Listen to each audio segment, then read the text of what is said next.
So good evening, everyone. Today we have gathered here to have a discussion and deliberations on digital classrooms from our own country's perspective. So the title is India's Digital Classroom, a New Era of Education. And this topic will be, handled by Dr. Nitya Prakash, CEO, Quality New Zealand Education Limited, and he is also a TEDx speaker. And today, being a day that has got a lot of significance, one is from our own state. Today is the Memorial Day of the great poet Mahakavi Bharatiyar. And apart from that, this date, September 11, has got significance from the international domain also. We all know about September 11, that is 9/11. And this 9/11 has made the entire world to turn towards India. That is the date on which Swami Vivekananda, he made the world famous Chicago speech, where he addressed everyone as dear brothers and sisters. So let us start the day with that, let us start this session with that motivation, so that this discussion will make everyone to turn towards the topics that are going to be discussed today. With this, I would like to welcome our chairman, Mr. Saravana Kumar, to welcome the gathering. Thank you very much, Dr. Maharajan, for giving an inspirational intro. Iniya Malai Vanakkam. Good evening, everyone. On behalf of our Computer Society of India Coimbatore chapter, I am honored to welcome you all to today's free webinar, India's Digital Classroom, a New Era of Education. We are delighted to have such a remarkable audience with us today as we explore the transformative journey of education in India and the role digital innovation plays in shaping its future. As we are all aware, the landscape of education is evolving at an unprecedented pace, driven by advancements in technology. The shift from traditional learning methods to digital platforms is not only enhancing accessibility, but also creating opportunities for personalized learning, bridging the gap between rural and urban education, and reshaping the gross enrollment ratios in the country. Today, we are fortunate to have with us a distinguished speaker who has made exceptional contributions to the world of education and innovation, Dr. Nitya Prakash. Dr. Prakash is the CEO of Quality New Zealand Education, a TEDx speaker, best-selling author, and a filmmaker. He brings with him a wealth of experience. His vision and work have earned him a Nobel Peace Prize nomination, further highlighting his remarkable achievements and dedication to driving positive change in the field of education. I am confident that Dr. Prakash's insights and expertise will provide valuable perspectives on the potential of digital classrooms to revolutionize education in India. His experience in leveraging technology to enhance learning outcomes will undoubtedly inspire us all. I would like to extend my sincere gratitude to Dr. Prakash for taking the time to share his knowledge with us. I am sure that this webinar will be both informative and thought-provoking as well. Thank you all for joining us this evening. Please welcome Dr. Nitya Prakash. Over to the MOC for the next program in the agenda.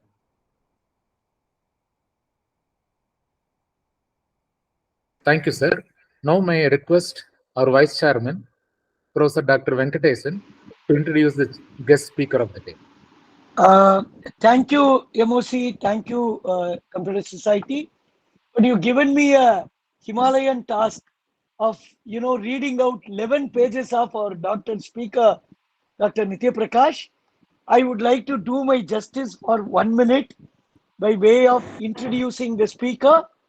He's a speaker with 20 years of experience in the edutech space.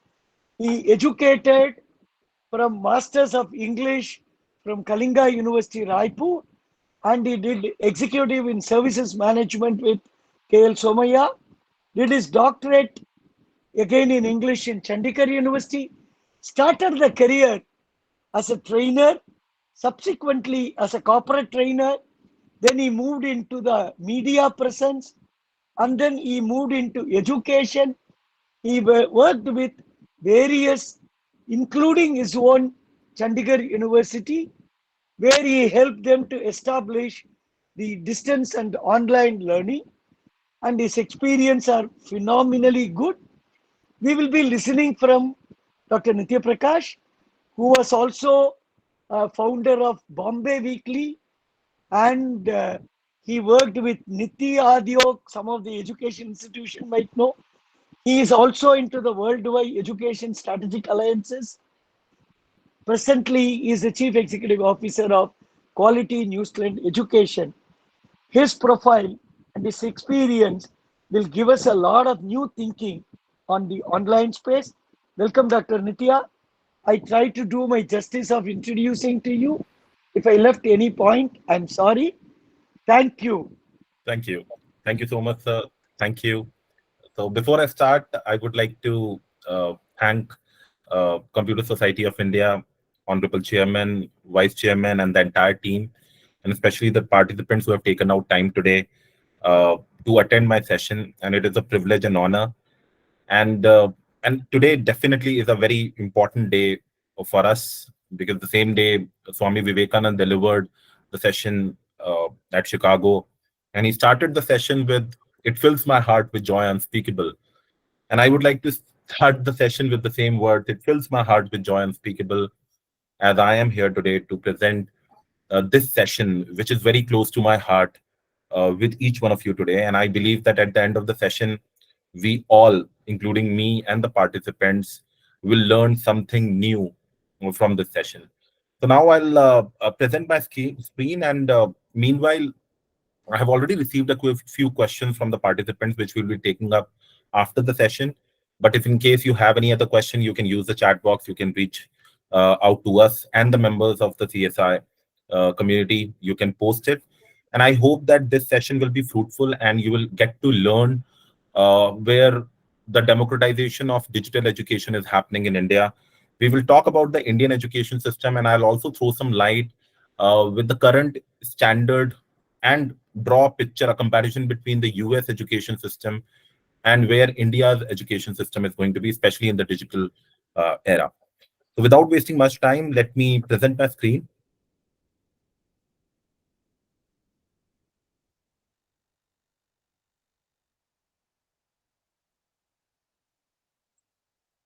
Just allow me. Okay.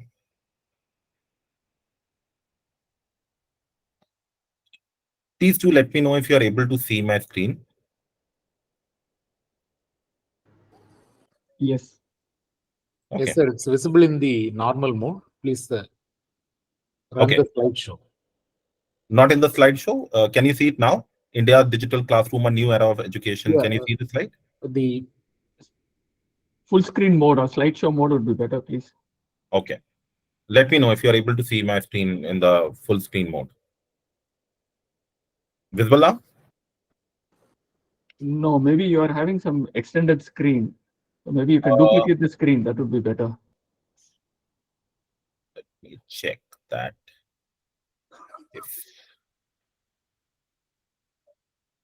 Yeah, we are able to see the navigation that you are making manually, but the Okay. presentation mode is not visible. I am. What you can do is you can stop presenting and give slideshow. I will do that. I'll share my entire screen. I think that'll be better. Yeah, that will be good. Yes. I hope now you all can see my screen, the entire screen now. Yes, now it's The better. presentation is visible. Now it's Okay. better.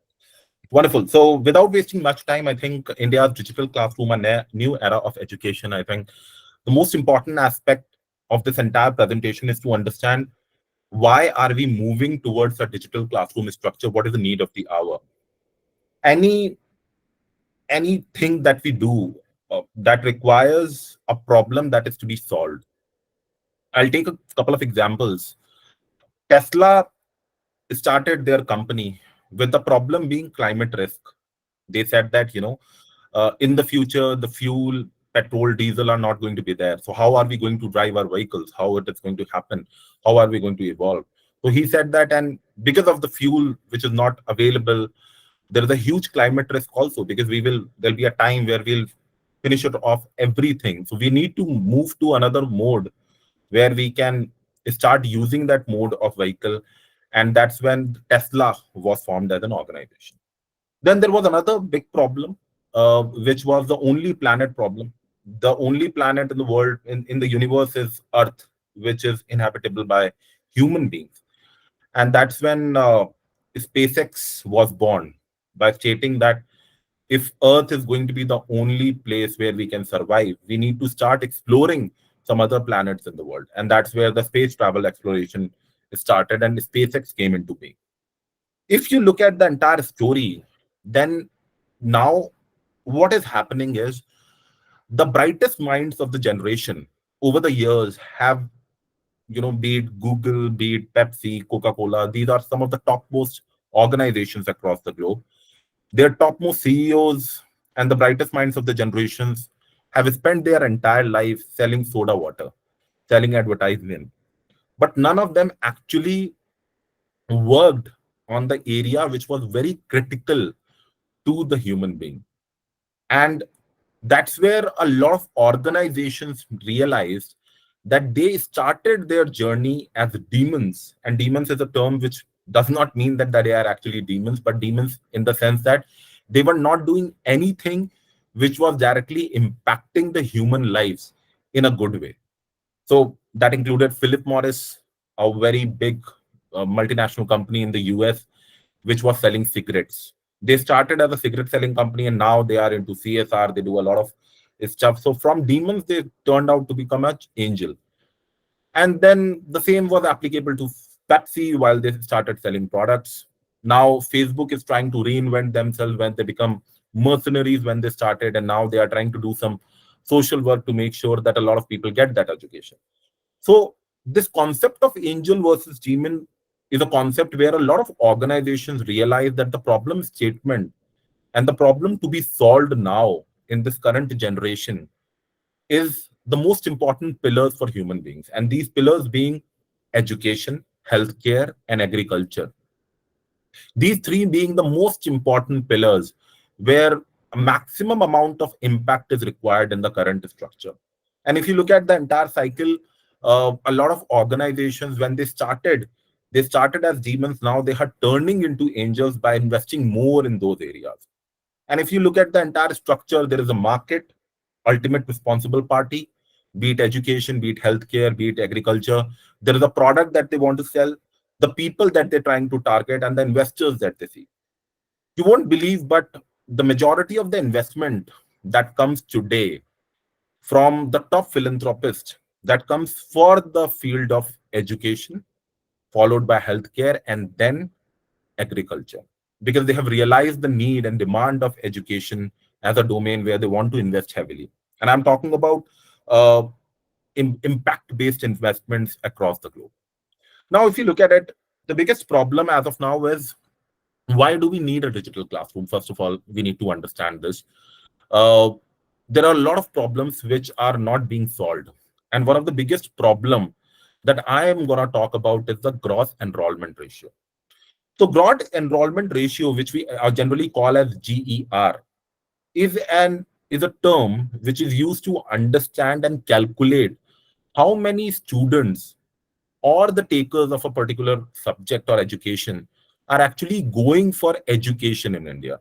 So there are GER that we calculate for the kids, this primary education, secondary education, and for the higher education. If I have to give you the statistics for India as of now, the gross enrollment ratio, which was calculated in 2023, happens to be at 28.4% for the students in the age group of 18 to 24.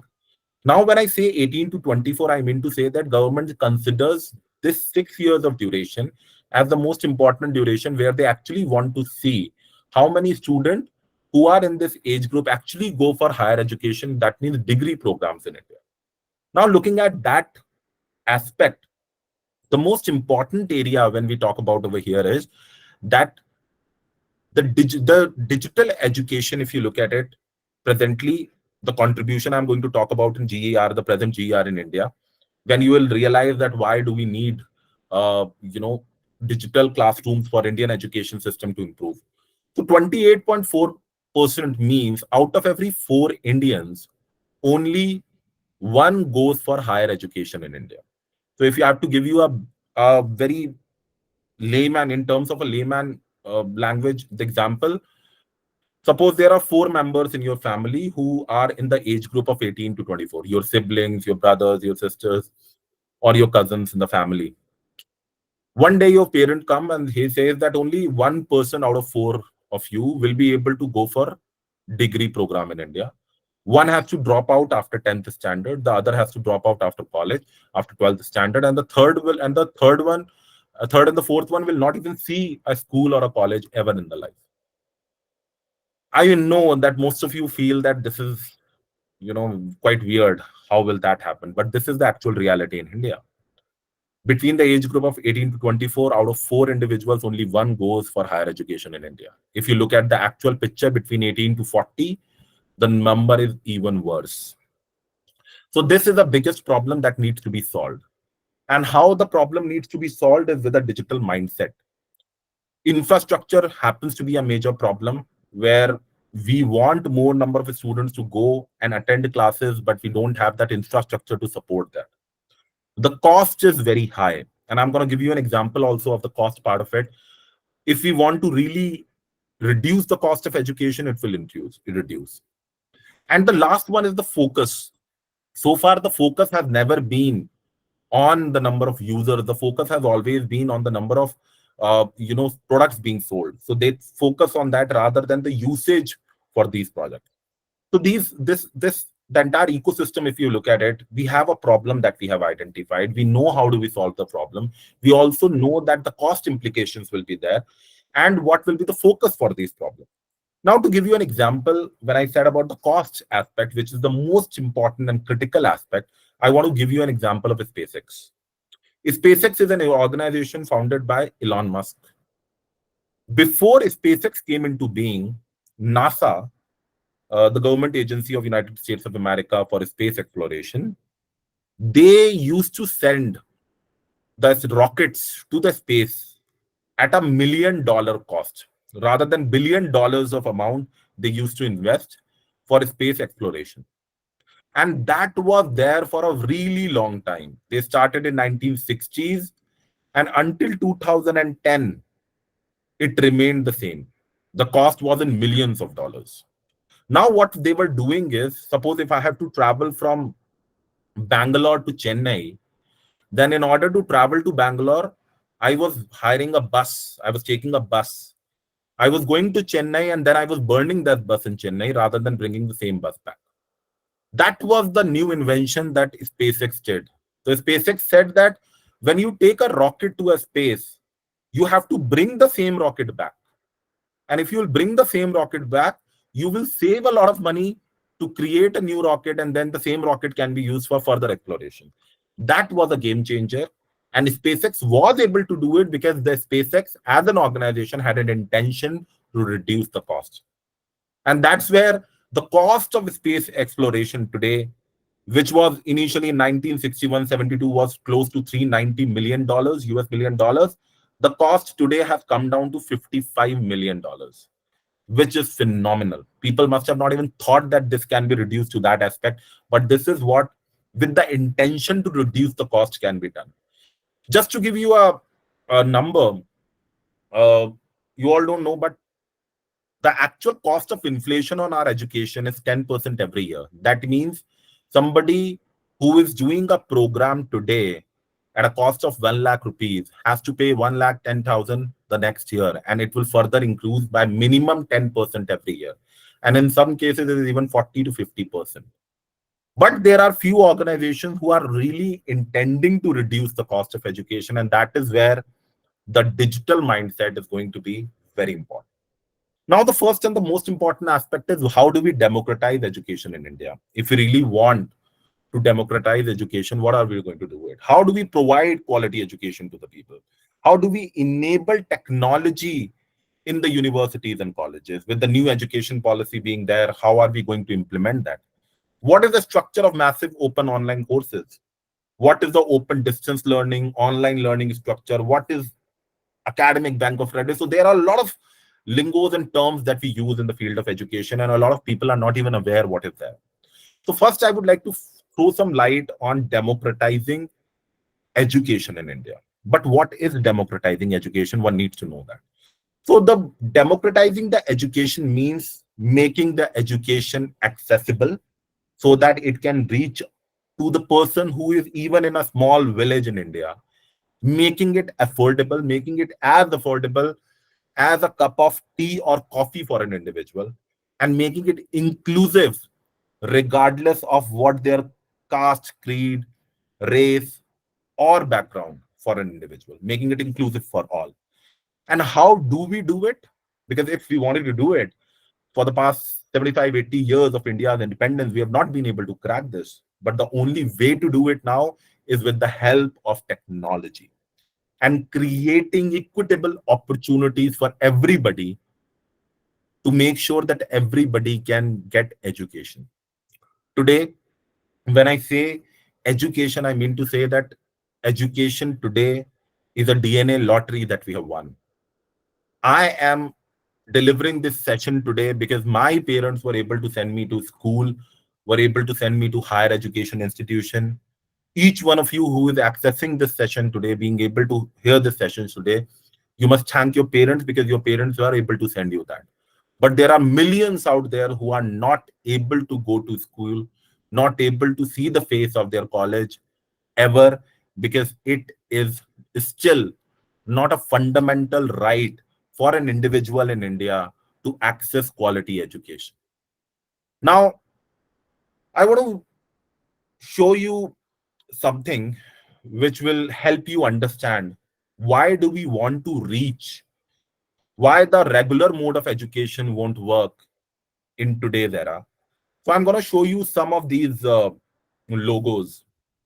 These are the top 10 universities of United States of America: Harvard, Stanford, MIT, Princeton, Columbia, Yale, Penn, California, Berkeley. These are some topmost institutions in United States of America, which I believe a lot of people know.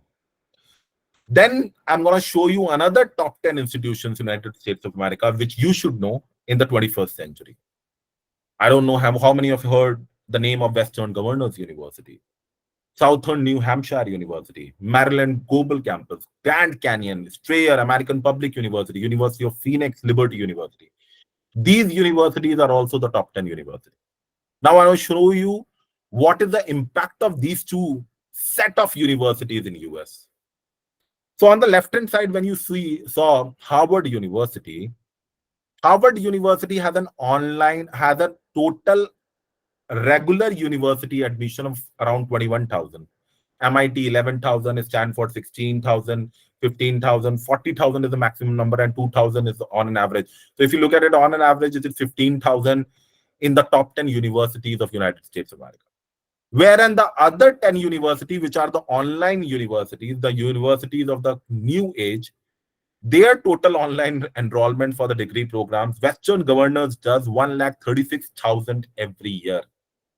If you add all the top 10 universities of US regular mode, Western Governor does more than that, with an average tuition fee of 13,000 rupees, whereas Harvard charges around 40,000 US dollars annually.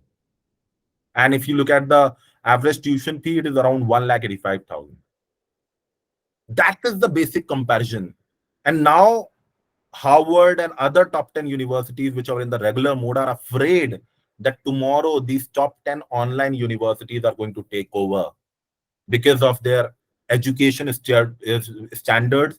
And most of these universities which are mentioned over here are Triple Crown accredited universities. So Triple Crown is a standard of accreditation which is known in the world.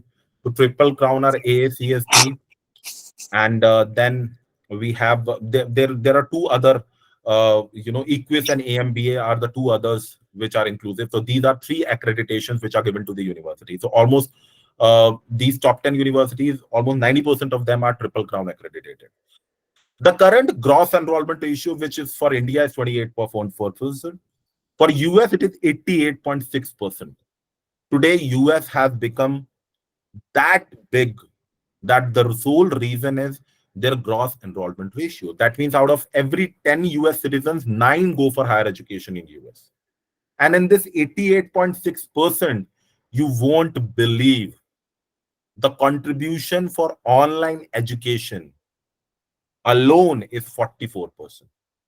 Whereas in India, the current GER is 28.4%, out of which the contribution for online education is less than 1%. And as per the National Education Policy, which is a policy formed by the Government of India, they want our gross enrollment ratio to touch 50% by 2035. In the next 11 years, they want it to touch 50%. That means out of every 4 Indians, at least 2 should go to higher education in India. And do you think this is possible without the intervention of digital classrooms or online education? Not at all. We have the live example of US, Germany, France, Brazil, China, name a country, and you will see the impact of online education in these countries, how it is impacting the new world for these universities.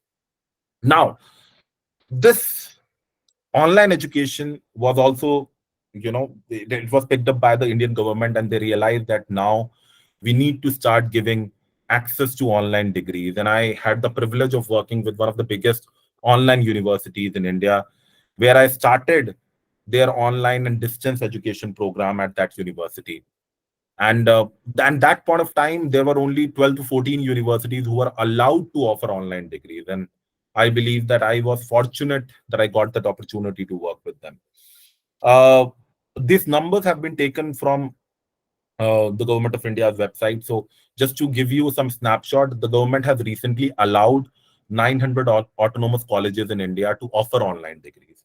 Even the Prime Minister believes that digital university can solve issue of limited seats in higher education. These are the words of the Prime Minister Modi. He believes that this is extremely important. Do you know the current standard numbers of universities and colleges in India stand somewhere around 46,000 to 50,000? Out of the 50,000 institutions, we don't even have 1,000 online universities in India. And that's where the biggest problem is. Because we can have only a limited infrastructure when we are offering regular studies. But in the online mode, anybody can access quality education from any channel. Now, a lot of you might say that the quality of online education is not as good as regular education. But to give you another example, in United States of America, for some of the programs in the online mode, they charge more than what they charge for a regular mode of study for a student. So if a regular mode of study for a student would be charged around 10,000 US dollars, for an online program, they will be charging around 25 to 30,000 US dollars. Reason being, for the online program, they can bring a professor from Germany and get him delivered a session. There is no proximity, there is no infrastructure that is required in order to make sure that the person can travel to the location, and anybody can access their education from the comfort of their homes. So taking the same one, I think the online learning, which is OL, and the open distance learning is something which is extremely critical right now. The government has allowed it. So pandemic changed the world completely. Just to let you know, before pandemic, if a student used to go and do an online degree or a distance education degree program from any of the universities and colleges, the credits for those programs used to be lesser than the regular university program. So just to give you an example, if somebody is earning 120 credits for a degree program in India in the regular mode, the same program in the online mode, an individual might be getting around 100 or 110 credits, not as equivalent as the regular studies. But pandemic happened and the world realized, and Indian government also realized, that online is the future for the country's growth. So on 4th of September 2020, the Universities Grants Commission passed a circular for open distance learning and online learning, is stating that any university who runs a regular program has to give equal credit for a distance and online program as well. That means now if you are doing your BCA from Chandigarh University in the regular mode for 120 credits. Then you will earn same 120 credits if you are doing it through online mode or through distance mode. That means the weightage, the credit structure of these two programs will be equal as compared to regular. So there is no difference now with the credit structure, which earlier used to be.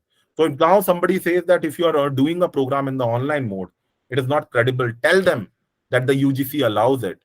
And you can, after that, appear for any government examination. The same privileges that a regular student get, you also get those privileges. So these are some of the schemes which were implemented. I will also talk about the multiple entry exit scheme in this. Now, just to make sure you understand the structure in the open distance learning, which is the distance learning parameter in India, and then the online learning. These two are the two modes for distance and online learning. Unlike earlier, it used to be in the regular mode, only once a year you can get admitted into a education. Now it is twice a year. The distance and online always had two admission cycles in the year. Once in January, you can apply for a program and enroll for it. And once in January, you can apply for the program and enroll for it. The only difference between a regular, distance, and online, I'm going to tell you now.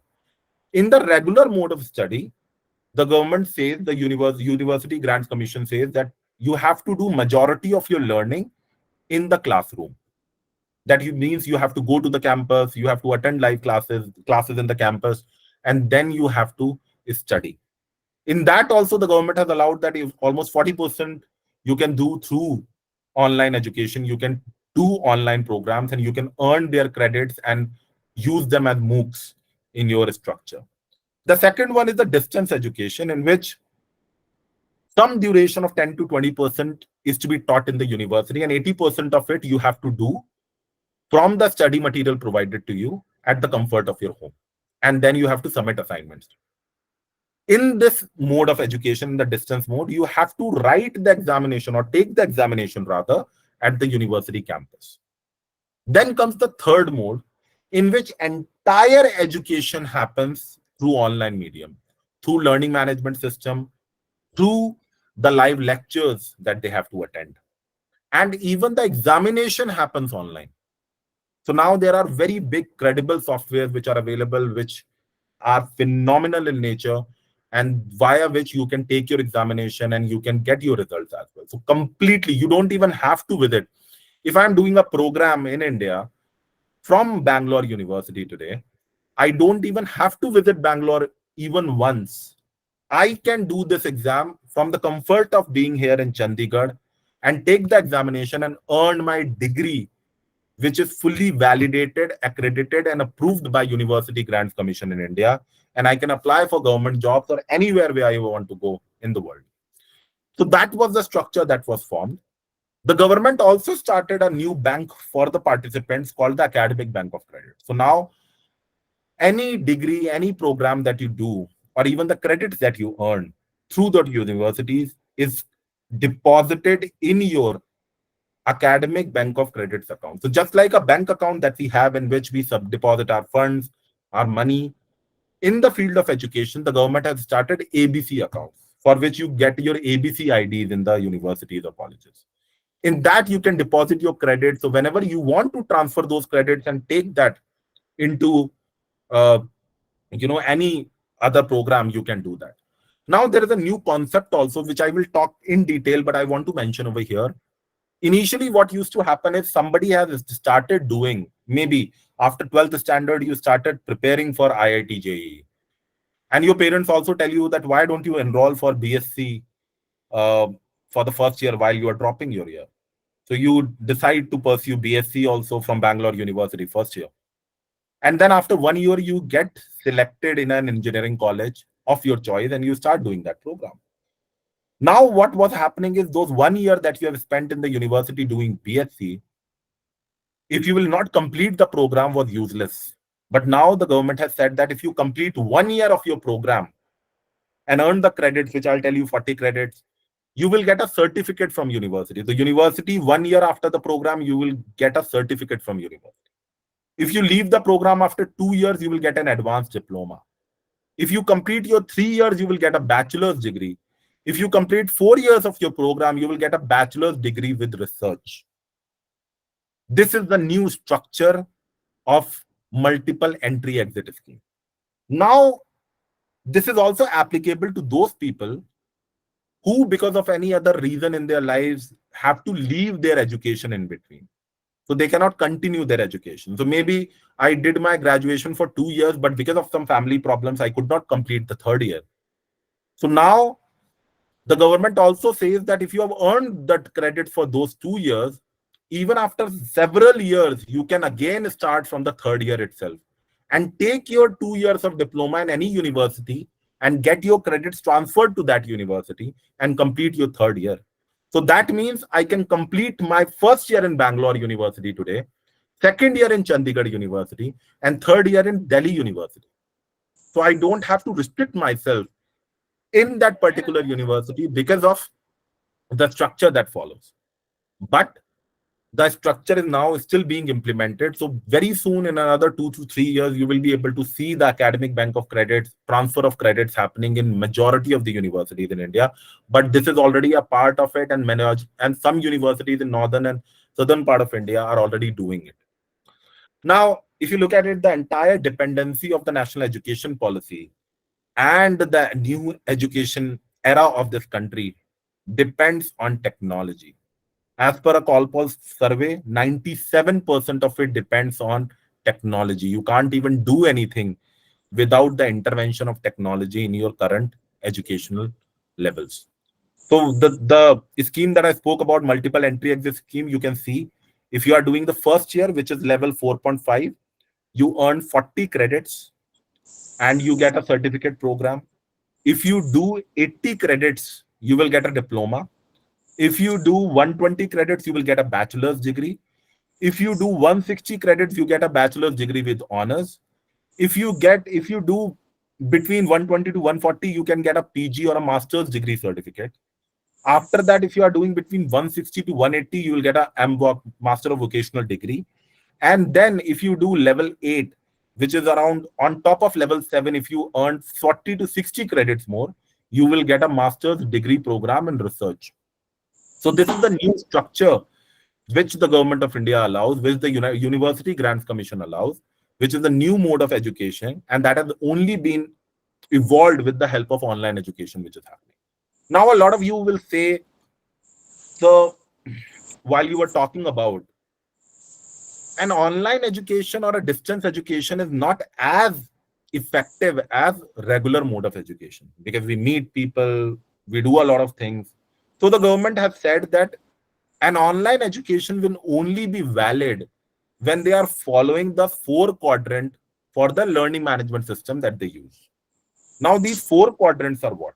The first quadrant for the tool that they are using or a learning management system which is used for degree should have video lectures or live lectures facility. That means you can see the recorded lectures of the teachers or you can attend the live lectures as well of the faculty.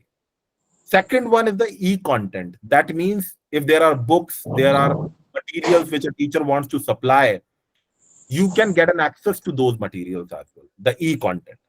The third one is, and I think which is the most important element, people say that we don't make friends in the online education. We don't know who the other person is. Everybody is distant. So this will give you an opportunity to start participating in discussion forums and web resources, wherein you will be able to talk to other people, join the discussion forums which are available on the learning management system and learn from your partners and peers as well, right? And can also get an access to the online material which is available through these portals. Now, the last and the most important element is that in the regular mode, you have a pen and paper where you have to take the examination. In live mode, online mode, the UGC says that you also need to have multiple choice questions. You need to have quizzes, you need to have assignments, and you need to have an examination as well. If you don't have these 4 components, an online degree will not be valid. So when you apply for an online degree in order to start in your university, there is an audit that happens from the University Grants Commission, which allows and checks these 4 quadrants in the learning management system being used by the university, which makes you as capable as a normal regular student of a university in the real world. Now, these are some of the structures. If you look at it, you should be able to have a video content. You should be able to have a learning repository. The gamification should be there. Adaptive learning will be there. I saw a couple of questions also in which, a lot of students have asked related to how it is better. What are the different components of online learning? So these are the most important components. And if you look at, somebody even asked in one of the questions, what are classes and objects? Like, so this, when you have these instant created, these are what the classes and objects are. And this is how it is applicable into the real life world. Now, look, you will look at it, how this entire ecosystem, how it is beneficial for the students. One is, it is a worry-free technology. You don't have to worry, where am I going to take the class, how I'm going to do it. You put your student first. You see their need of learning first. It is raining heavily, for the past 3-4 days in Chandigarh. A lot of people are not able to go to their offices or their colleges. In that case, if a student has an access to their online classes from the comfort of their homes, they can do it the way we did it in pandemic. Faculties have tools to enhance their teaching. They can improve the learning outcomes of the individuals. And then you will have more opportunity, more access to best quality stuff. Now, to give you an example, and this is a very real-time example. I am based out of Chandigarh, and there is a professor of artificial intelligence who is based out of US. I want to learn from that faculty, from that teacher who is considered one of the topmost faculties in the world in the field of AI. Now, there are two options for me. One is, I can bring him down to India and ask him to teach over there, which is not at all feasible because he's earning in dollars over there. He will not come to India to earn in rupees. Second option is, I can fly to US, but again, the cost is pretty high. But the third and the most feasible option for him and for me is that I can connect with him through an online portal via Zoom or any other online class, and I can easily take out time to learn. I don't have to travel. I can get the quality of education that I want, and he can also easily teach without worrying about how do I reach out to my student. So this is the new education system which is evolving the country's growth. So now, if you look at it in terms of your student, the pedagogical approach, social learning. So somebody asked, what are the new pedagogy in education? Social learning, cultural learning, diversity learning is something which is new. So people are learning the different cultures of different countries through the online medium. They are able to access good quality education. And the most important element is the engagement levels of an individuals are pretty high, because you are getting that real-time assessment whether a student is learning or just skimming the video, skipping the video, and whether he has actually seen that video or not. You are also capturing his, his examination, where he is also being monitored while he's taking the examination, whether it is the same person who is doing it or not. And you don't believe there are so advanced tools available today. While you are talking to somebody while taking an online examination, and captures that also. It captures the room where you are taking that examination. You have to do the 3D recording of your room before you start taking the examination, so that they see if there is any change in the room. They give you 1 or 2 warnings, and after that, your assignments or examination gets automatically submitted. So these are the new tools, new ways in which teachers are, getting a lot of flexibility. For teachers, it is a boon. Now they don't have to worry about capturing the attendance, doing a lot of activities, manually checking the online assessments which are MCQ based or any other aspect. And today, the teacher doesn't even know whether the student has actually copied the stuff from somewhere while they are submitting their physical assignment. But through the online mode, if a student has used ChatGPT, if a student has copied the concept from some Google website or any other website, they can quickly identify in a click of a button whether it has been copied or it has been written by him all alone. Now, these are some of the topmost players. Swayam is the government platform which is used for online education in India. Like this, there are some top level world-class software, and they have this market. Now, just few very important aspects which you need to know before you choose your platform. First of all, the platform has to be user-friendly. The interface has to be very appealing and very, very simple. It should not have a lot of elements where the students will get distracted. The usability should be very high. We should not have an LMS just for the heck of having an LMS. The LMS should be integrated with a lot of other products like Google Calendar. It should be integrated with your alarm. It should be integrated with maybe a reminder on your phone call. It should be integrated with an examination system, and it should be value for money.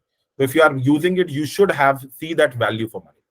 Now, this is the most important element, which I believe only the online education can solve. With the help of online education, you will be able to capture your digital footprints rather than only and only capturing the outcome of a particular exam. In 10th standard, maybe because of some problem in your family, you could not fare well in your English subject. So that point of time, what happened? You scored less in English. But throughout your life, you have been a scholar. You have been getting 90% and above in English. But today's education standard only and only focuses on maybe 10th standard, 12th standard marks that you have earned. But they don't even see what was your performance in that particular subject throughout your life. And on the basis of one particular examination, they tell you that what you should be taking. So digital footprints are very important. The stress management is very important. Today we have software on the basis of your voice sample can tell you how stressed you are. And then these are being used in universities, in organizations, to prevent suicide as well. And now the students also know what's in it for them for that particular domain. 5 years ago, if somebody would have asked someone who wants to get into content development, start learning writing, start learning a lot of things. Today we have ChatGPT, which has fully removed content writers in a lot of organizations. So what's the new thing? The new thing is prompt engineering in ChatGPT. Like this, we need to have a skill development cycle where we should be focusing on job. So far, what is happening is when we make a bridge, we make the bridge from two ends. One end is what is being taught in the university. The other end is what is required in organizations where people want to work.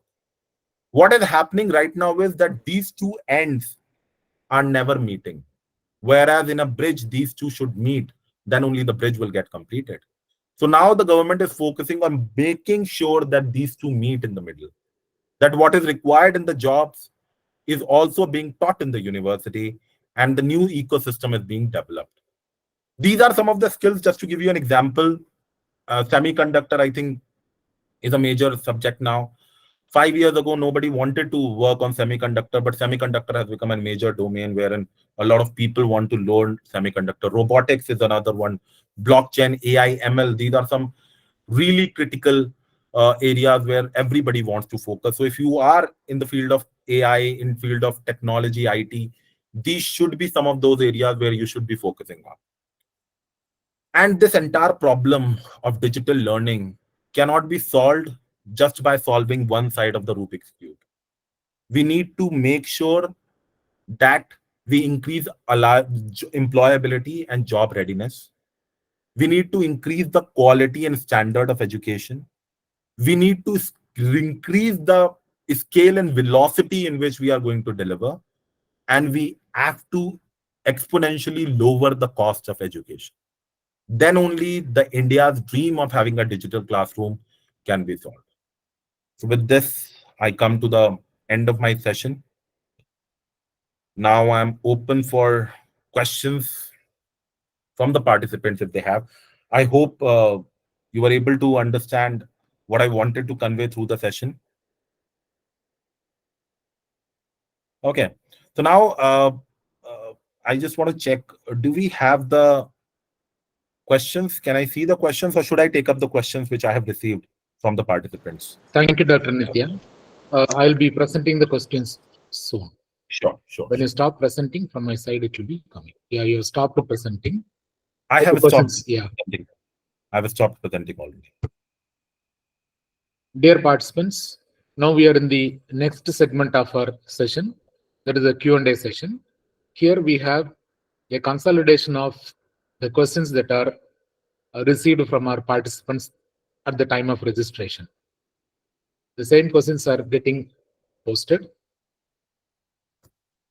And once these questions are answered, the others who have got questions can post it in the chat window. Wonderful. So I think the first one is the brightest minds of the generations will be working in the field of education, and digital classrooms are going to be the next big thing. So I think the most important aspect is high salary packages. Organizations are paying millions of dollars to hire the best brain in the industry today. And I think this is going to be the most important area where you will find that the brightest mind, instead of selling cola water or soda water or selling advertisements for Google, will be working for education companies. So it's going to be the next big thing in the domain. Then digital classroom in detail. Digital classroom, I think I gave you an example how the four quadrant approach is and what is going to be there in the future. Current trend in computer science and information technology, I think you should be looking at prompt engineering as the next big thing. Prompt engineering is going to be the revolutionary step in the field of information technology and computer science. Start learning about prompt engineering. This will be very, very beneficial for each one of you. Popular and free to use tools, you can use Swayam as the platform. Swayam is a free to use platform. Moodle is a platform free to use. We have edX, Open edX as a free to use platform. Then even the top level LMSs also give you free trial packages when you download those softwares and start using. So you can use these softwares and they are freely accessible. You can go through the edX website. There are few courses also which are freely available. And for diverse learning abilities, I think there is a concept called learning telemetry, in which curiosity score, engagement score, what are they saying is also being captured. How to engage students' interactivity. So I think the learning telemetry is the answer for it. Is India ready to offer digital classroom? Yes, India is. And we have more than 65 universities in India which are offering online universities, online degrees, and some of them have better pay packages than regular universities in India. Latest pedagogy matters. Social learning is one other one. Cultural learning is another one. So you can learn a lot about through those matters. I think micro learning is the new term which is being used by teachers and the facilitators to improve it. Current technology in digital classroom, there are a lot of technologies which are being used, but I think a lot of LMSs which are being built today are no code LMSs which are built. So you don't need to write the code actually to develop those LMSs. They are so advanced. Project-based learning, I think this is a question which is not relevant to this, but project-based learning, if you look at it, I think Atlassian is a software that you can use. You can have different types of methodologies, agile and other methodologies that you can use. In standards of blended learning, I think we use something called instructional designing principles while we create the content for any program or structure. And these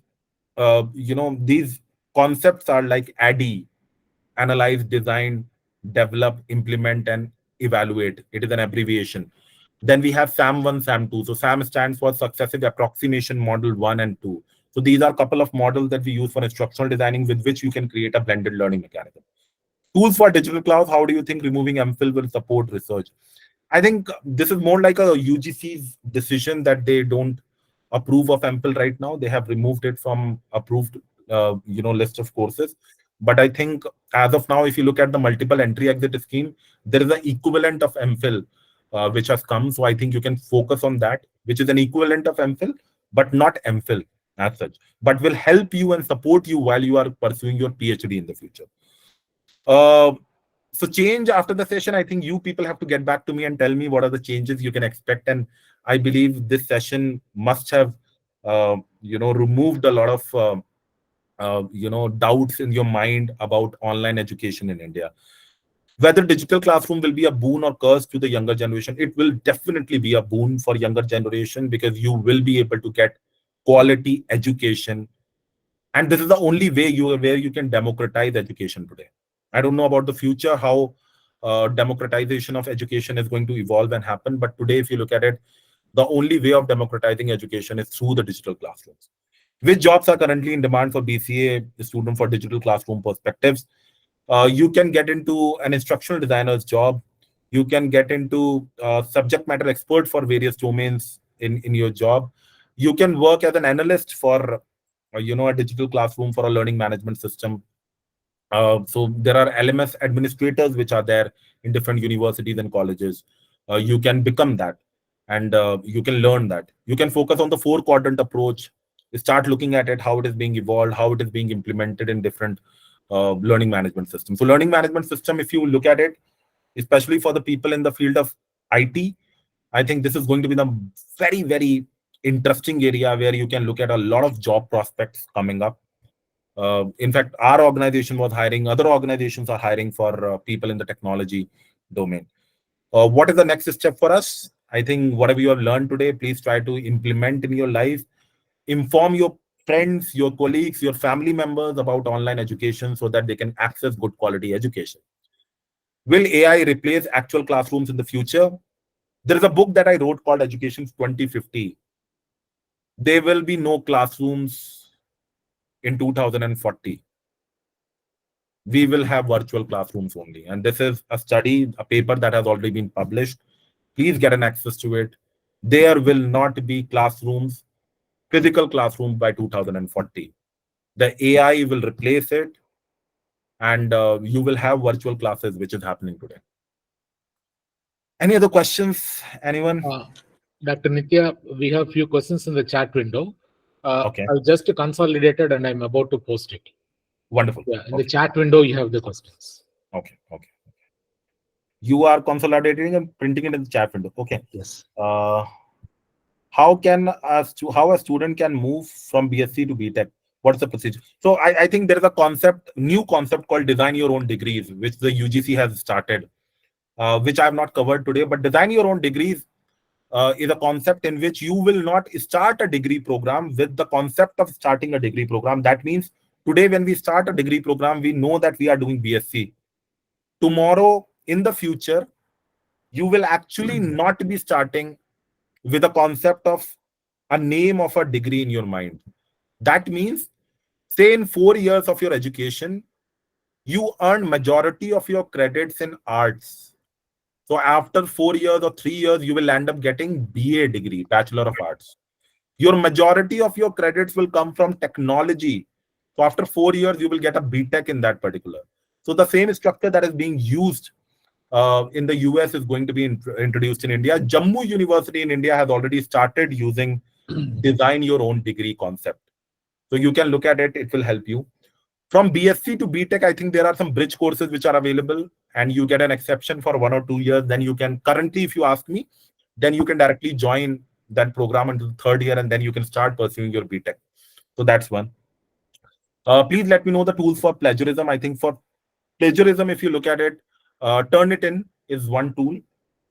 Then there are other tools also in the market, but the most credible one is Turnitin, which is used by researchers while they are, reading something, trying to make sure that if it is bandwidth plagiarized or not. IT management subjects, which are more application. So IT subjects, I think you should be looking at ERP, enterprise resource planning. I think is very important in that.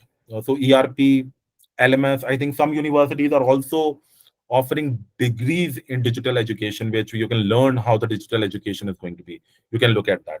But I think ERP is one such area which can be looked at because it is very important if you really want to understand learning management system, because it starts from the ERP part of it.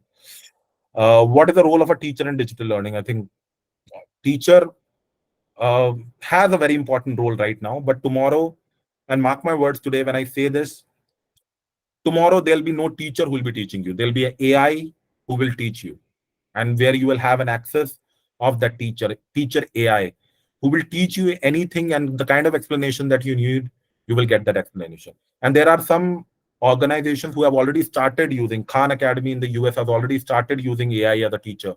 The students are learning through AI. A student can change the degree BSc to MCA. BSc is a bachelor's degree, MCA is a master's degree. You cannot change it. You need to complete your bachelor's and then only you can go to a master's degree. BCA has a better future scope, sir. I have done my BCA. I've been the gold medalist from Lucknow University in BCA, and I think the job prospects are pretty bright. I learned a lot of things. It does not depend on which degree you are learning. It completely depends on which degree you should be doing as an individual. So I think you should know your competencies where you want to thrive and excel in your life. Once you know this, then you do your program. The best way of knowing is taking a counseling session from a registered counselor who can help you out and who can tell you what are the better options available. So there are a lot of opportunities available in this domain where you can actually explore what are the options which will be applicable to you, where you have a competency in those areas. Whether this online learning etc. will be adopted by government, that is ruling party, won't they change? And no, it won't change. Online learning is going to be there. And it's a part of the national education policy. The education policy does not change. I think since independence, we have had 2-3 changes in the education policy, and 2020 being the latest one. So it won't change. Online education is going to be there for now. Where do I find counselors? Google is the answer. And you can reach out. There are some qualified counselors also who charge some amount of money, and they can give you their services at a feasible cost. You can also look at some counseling software like Brain Wonders and others who provide online counseling opportunities to the student. After completing BSc degree, can we change?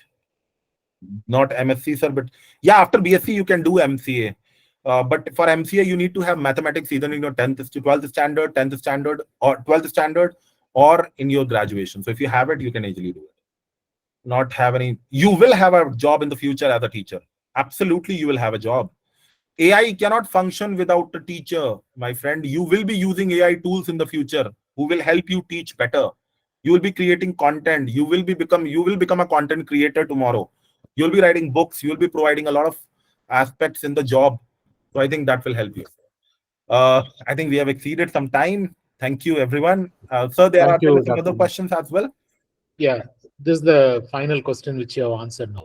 Wonderful. Thank you very much. I hope I was able to do justice with the questions. They were really fast, but I hope I did some justice to them. Now, my request our secretary, Dr. E.K. Giris, vote of thanks. Good evening to one and all present here. Am I audible? Can you all hear me? Yes, loud and clear. Loud and clear. Yeah. Thank you. Thank you. Dr. Nitya Prakash, you have done a wonderful job of handling this session, and it was very useful for all of us. We were able to know the nuances of increasing the gross enrollment ratio from an Indian perspective. We, as a member of the society, should think of your points and work in coordination with the higher education sector of our country. Your thoughts on the multidisciplinary education is also being envisioned in our NEP 2020. I think our country will definitely achieve this goal of 50% GER by the year 2035. My gratitude to you for being with us during this evening. My sincere thanks to all the active participants for taking your time in attending this technical session on education. I also thank the persons who have asked questions and also got solutions from Dr. Nitya Prakash. Many thanks to the MC members of CSI Coimbatore chapter, the MOC being wonderfully handled by Dr. Magarajan sir, and the background work done by our office admin, Mr. Durvesh. Many thanks to you. Once again, I thank you all and expect the same kind of participation in all our future activities, which is being envisioned by the Computer Society of India, Coimbatore chapter. Thank you all. Good evening and very good night to all of you.